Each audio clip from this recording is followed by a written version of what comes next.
Une de nos convictions, c'est qu'il n'y a aucune opposition entre les entreprises qui sont les entreprises du secteur de l'insertion par l'activité économique et les entreprises concurrentielles. Et que les gens qui sont ici, qui sont dans les GEC, qui sont dans vos différents ateliers, ensuite, tout naturellement, ils vont pouvoir basculer dans les entreprises du secteur concurrentiel, sauf qu'on vous aura laissé le temps de vous redresser, d'apprendre, de travailler en équipe, de repartir, de pouvoir un petit peu se remettre d'équerre, et ensuite de trouver un job dans une entreprise exactement comme tout le monde, parce que vous en avez la capacité, à condition juste qu'on vous donne le temps, qu'on vous donne de l'attention et de l'accompagnement suffisant. L'idée, c'est quoi? Ça repose sur un double défi. On a une période de crise.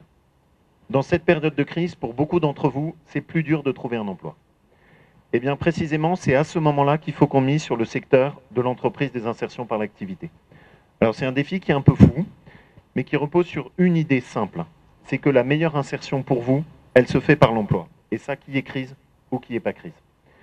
Et donc, on fait quelque chose de très simple. C'est qu'on se dit, bah, même en période de crise, on va essayer de faire mieux et d'ouvrir plus de places dans le secteur de l'insertion par l'activité. Donc l'État met plus d'argent sur la table. C'est une augmentation de 10% des budgets qui sont consacrés. On passe au total à une enveloppe qui est de l'ordre de 200 millions d'euros au sein de la politique de l'emploi qui vont être consacrés pour vous accompagner au niveau de ce domaine-là. Et vous, de votre côté, vous dites, bon, on est prêt à relever ce défi et on va ouvrir plus largement les portes de nos entreprises, faire plus d'efforts et essayer de donner une place à 1500 personnes en plus dans le cadre de la convention consigne.